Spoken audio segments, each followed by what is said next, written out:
दोस्तों अब शायद सही समय आ चुका है कि बांग्लादेश को उसकी औकात बताई जाए, क्योंकि बांग्लादेश ने भारतीय सीमाओं के पास स्पेशली सिलीगुड़ी कॉरिडोर पर अपने एडवांस ड्रोन तैनात करने शुरू कर दिए हैं। वहीं चिकन नेक से सिर्फ 120 किलोमीटर की दूरी पर बांग्लादेश ने एक नया सैन्य एयरबेस बनाना शुरू कर दिया है, जिससे भविष्य में वो चीन को सौंप सकते हैं और चीन यहां पर अपने फाइटर जेट आसानी से ला सकता है, जो कि भारत के लिए बड़ी टेंशन बन जाएगा। और ये सारी एक्टिविटीज देखते हुए आपको पता चल जाना चाहिए कि बांग्लादेश एक बार फिर से उस रास्ते पर निकल चुका है जिससे वो पाकिस्तान बन जाए। अब आप खुद ही देखिए कि पाकिस्तान की ISI की एंट्री बांग्लादेश में की जाती है। मोहम्मद यूनुस चीन के साथ दोस्ती बढ़ा रहे हैं और ये सारे वही काम किए जा रहे हैं जो कुछ समय पहले पाकिस्तान ने किए थे, और उनको करते हुए पाकिस्तान आज पूरी तरीके से बर्बाद हो गया। लेकिन बर्बाद होने के साथ साथ भारतीय सीमाओं पर टेंशन खड़ी हो चुकी है और वही काम अब बांग्लादेश ने करना शुरू कर दिया है। और बांग्लादेश की इन एक्टिविटीज के चलते फाइनली भारत को अपना S-400 air defence system chicken neck के पास डिप्लॉय करना पड़ा और कुछ एडवांस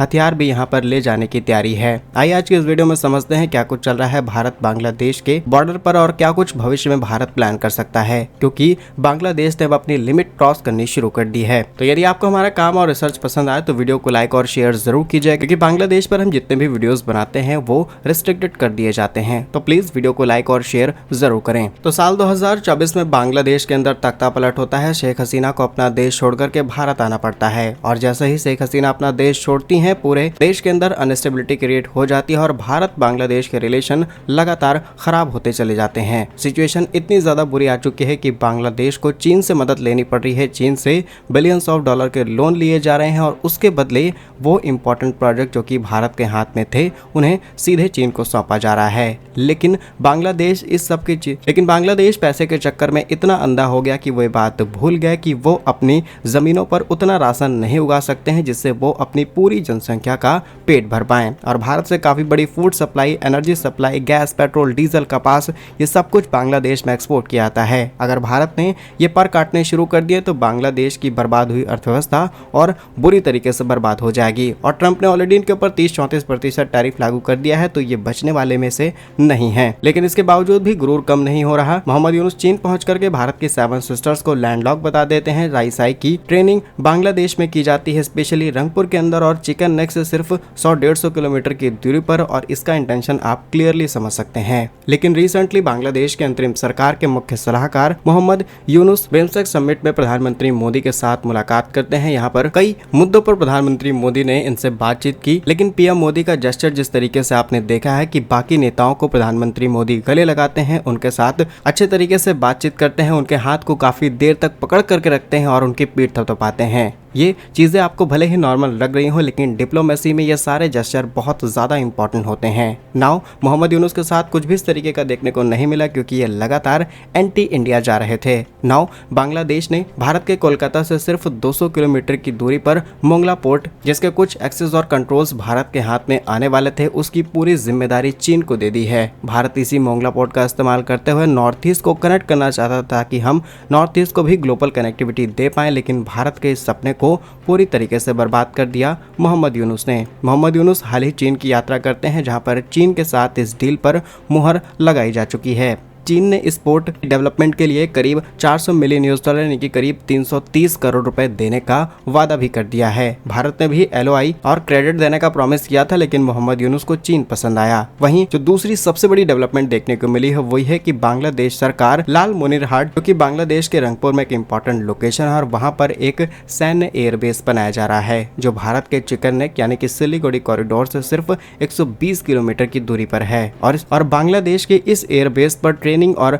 पायलट्स कोऑपरेट करने के लिए पाकिस्तान का इस्तेमाल किया जाएगा, ताकि पाकिस्तान के JF-17 फाइटर जेट्स यहां पर उड़ान भर सकें। 27 मार्च 2025 को 5 अधिकारियों की तरफ से यहां पर ट्रेनिंग के लिए भी भेजा गया है। अब बांग्लादेश भारतीय चिकन नेक के पास ये सब कुछ कर रहा है, तो आप खुद समझ सकते हैं कि क्या बड़ी प्लानिंग चल रही है। असल में भारत जिस रंगपुर को अपने देश में शामिल करने के बारे में सोच रहा है, या फिर जो मांग उठी है, ये एयरबेस इसी लोकेशन के पास है, क्योंकि भारत यहीं से अपने चिकन नेक को एक्सपेंड आसानी से से कर सकता है बाकी नॉर्थ ईस्ट को कनेक्ट करने के लिए। और जो डिप्लोमेटिक टेंशन चली आ रही है भारत, चीन, बांग्लादेश, नेपाल, भूटान के बीच इस पर्टिकुलर लोकेशन को लेकर के, ये सारी प्रॉब्लम सिर्फ इस एक एक्सपेंशन से खत्म हो जाएगी। और आज नहीं कल ये एयरबेस चीन के हाथ में जाना है। अगर चीन के हाथ में गया तो चाइना अपने एडवांस फाइटर जेट यहाँ पर ले आएगा, लाएगा सिर्फ ट्रेनिंग के लिए। ग्लोबली इस चीज को इस तरीके से दिखाया जाएगा, लेकिन बात बहुत आगे बढ़ चुकी होगी। और चाइना के साथ ऐसा भी नहीं है कि हमारा वर्तमान अच्छा है और पास्ट भी हमारा अच्छा रहा हो। तब से लेकर के अब तक कॉन्फ्लिक्ट चलता चला आ रहा है और पाकिस्तान और चाइना दोनों ने ही भारत पर हमले कर रखे हैं। तो डेफिनेटली हमें इन देशों को हल्के में नहीं लेना चाहिए और बांग्लादेश के अंदर होने वाली हर एक एक्टिविटी पर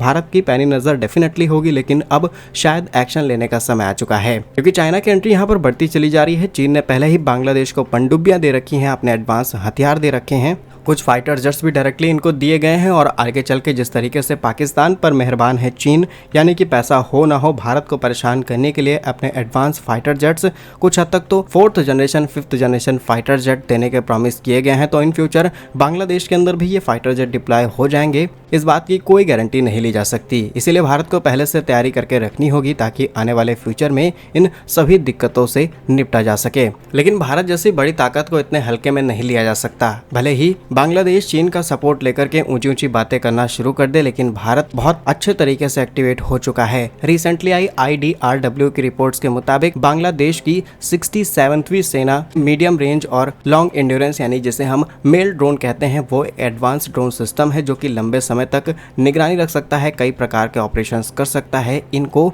भारत के बॉर्डर्स के आसपास डिप्लॉय करना शुरू किया। अब ऐसी कोई कंफर्म खबर सामने नहीं निकल के आई, लेकिन हाँ कई इंटरनल सोर्सेस के मुताबिक ये बात सच हो सकती है। और यहाँ पर TB2 ड्रोन्स जो कि टर्की मेड हैं, इन्हें इन बॉर्डर के आसपास तैनात किए जाने की तैयारी है और ये अपने साथ बहुत ही एडवांस हथियार भी ले जा सकते हैं। और सबसे बड़ी बात कि ये करीब 300 किलोमीटर के एरिया में अपने ऑपरेशंस कर सकते हैं और 24 घंटों से भी लंबी उड़ान भर सकते हैं। और चिकन नेक के पास इनकी तैनाती की खबर सामने आते ही सबसे पहले हमने अपने इस एरिया को मजबूत करना शुरू कर दिया है। चिकन नेक जो कि सिर्फ 20 से 22 किलोमीटर चौड़ा है, लेकिन हमारे पूरे नॉर्थ ईस्ट को कनेक्ट करने का ये एकमात्र रास्ता है। इसी के एक्सपेंशन की बात चल रही थी, लेकिन बांग्लादेश की इन हरकतों की वजह से फाइनली भारत को अपना advance S-400 air defence system यहाँ पर तैनात करना पड़ा, जहाँ पर टर्की से मंगाए हुए TB2 ड्रोन्स की रेंज 300 किलोमीटर के आसपास है। भारत के इस एयर डिफेंस सिस्टम की रेंज, जिसे हमने रशिया से खरीदा है, इसकी रेंज 400 किलोमीटर की है। और खुदा न खास्ता बांग्लादेश ने किसी भी तरीके की गलती करने की कोशिश की तो अंजाम